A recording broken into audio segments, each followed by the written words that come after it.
Hey everybody, Mike from Taste Bud Orgasm here. Today, really excited we're going to be making prime rib. You know, nothing like a good cut of meat to put in your mouth and just, savor the taste.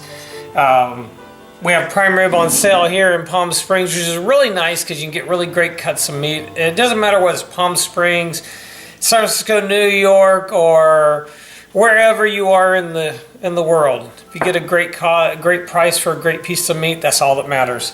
This is probably a 2 rib. I confirmed with the butcher at one of our local grocery stores. And it's small. I'm going to make it today, although I am going to a Christmas party tonight. This will actually feed myself and a few other people during this week. And the reason why I'm doing this today is because Christmas is a few days away.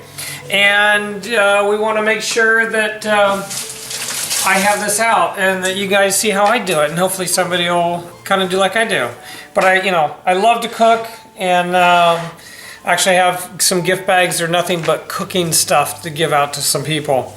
But before we start with the prime rib, getting it in the oven. Sorry, my camera's a little shaky today. This is Penzeys Bavarian seasoning. It's Bavarian style crushed brown mustard, rosemary, garlic, thyme, bay, sage, and bay leaves and sage. It's a great recipe. There's absolutely no salt in it.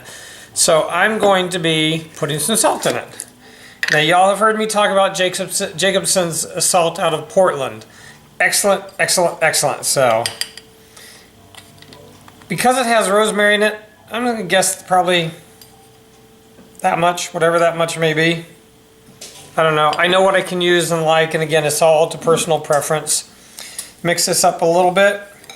Now, I don't know if you can hear the oven clicking. It's heating up to 425 degrees. It'll go that way for about 30 minutes. Once it's heated up, we'll put this in for about 30 minutes at 425, then back it down to 350 for the rest of the cooking time. You've heard me talk about making a wet rub, and that's what I'm doing here. Just use olive oil and want to make it like wet sand. And it's really trial and error as to how wet do you want it. You want it wet enough that it'll stick on the meat. And yes, all of this will go on. You can see it's kind of getting lumpy, so that tells me I need more olive oil. I know, y'all are smart, y'all can figure that out. Anyway. And if you wonder what the difference is, like sometimes I'll use grapeseed oil. Well, olive oil is from olives and grapeseed oil is from grape seeds. The great thing about grapeseed oil is it has absolutely no flavor to it, so it takes on the flavor that it's around. Olive oil you might be able to taste at some point.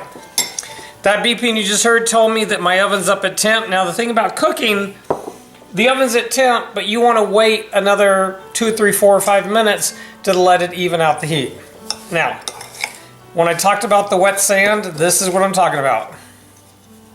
You can see it's wet, it sticks together. That's what you want. So what we're going to do, you can see the prime rib there. Forget the spoon at this point. This is get your hands in there. Let's see. Yep, that's good. And you're just going to cover the whole prime rib. And instead of having it on a plate, I'm going to go ahead and move it into the pan. Get this out of the way.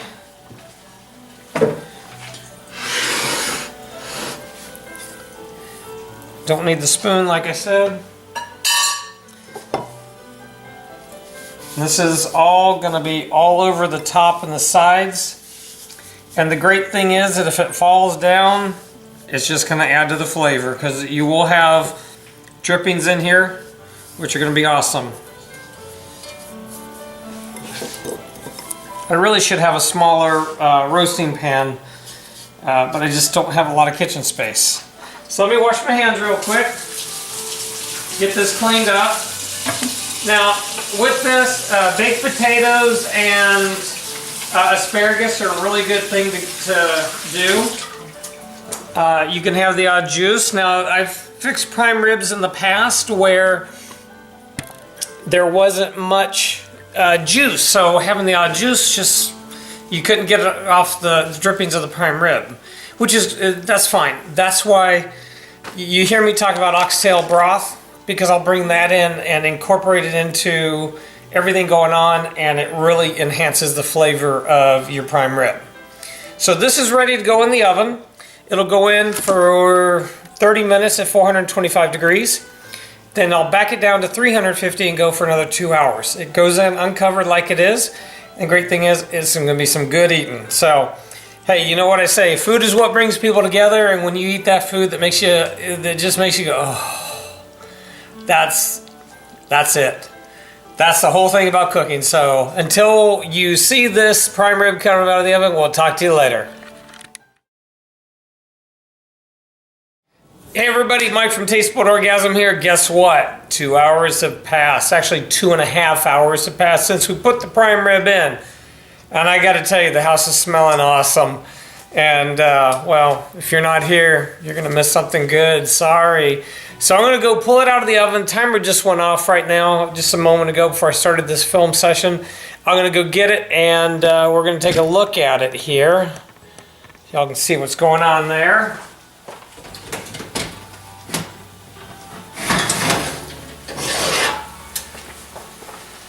Yeah, buddy. That's looking good. So, let's see if I can get this without killing the camera. Look at that. And again, if we had smell-o-vision on this camera, you'd be like, ooh, that's so good, I'm gonna slap my mama. Now, always invest in a really good meat thermometer, or thermometer used for anything. This one is Char-Broil. It works well. This goes to the side when you don't need it. So we're going to see what the internal temp is and go from there. And for medium rare, you want at least 145 degrees. Medium is 160. Well done is 170. Some people would say, how dare you cook that to 170? Well, the internal temp is 172 right now, so this thing's pretty much well done. Some people are going to probably hate me for that. I don't care. What's good is that this can also be used for making hash on Sunday brunch. So this is going to come out. It's going to actually come out of the pan. It's going to rest for about 10 to 15 minutes. Then I'll slice it up and start eating it. Again, it'll go with the nice, great russet potato and also asparagus. Fix what you want with it. That's the main thing. This is just, oh, this is it. This is just like, oh my God, this is so good. So I'll see you later. Bye. Hey everybody, Mike again. You know, the prime rib is rusting. I have the pan here that I cooked it in. It's actually starting to boil, and I'm going to do a little bit of a gravy with it. And I just took everything and left it in the pan, started to deglaze it with some beef broth, and then I took some extra broth, put in my little thing to mix it up with some flour to avoid any lumps. So let me get the camera set here. And oh, this is smelling really good. So actually, let's switch hands. I'm not very good at stirring with my left hand. So just do it nice and slow. And it'll happen. There's only about a tablespoon of flour in this mixture, this, I guess you can call it a roux, that I'm starting in the mixer vessel.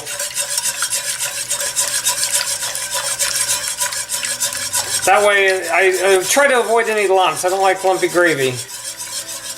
But honestly, if your gravy does get lumpy, put it in the blender and it'll straighten it out.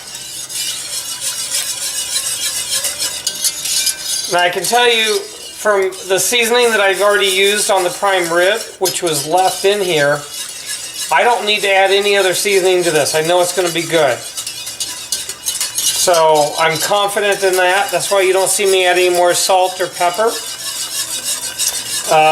Look at that. That's coming out really just gorgeous. Get your baked potato going and put a little bit of this on there if you don't want butter or sour cream. Or you can have all of them. It doesn't matter what you want. Hey, you know what I say? It's food that brings people together. Hey, It's Christmas, or almost Christmas. But regardless of what day of the year it is, always do some food for other people. It's a lot of fun. Food is what brings people together. Now, this is ready. The prime rib is ready, so I'm going to have a late lunch on today. So until later, bye.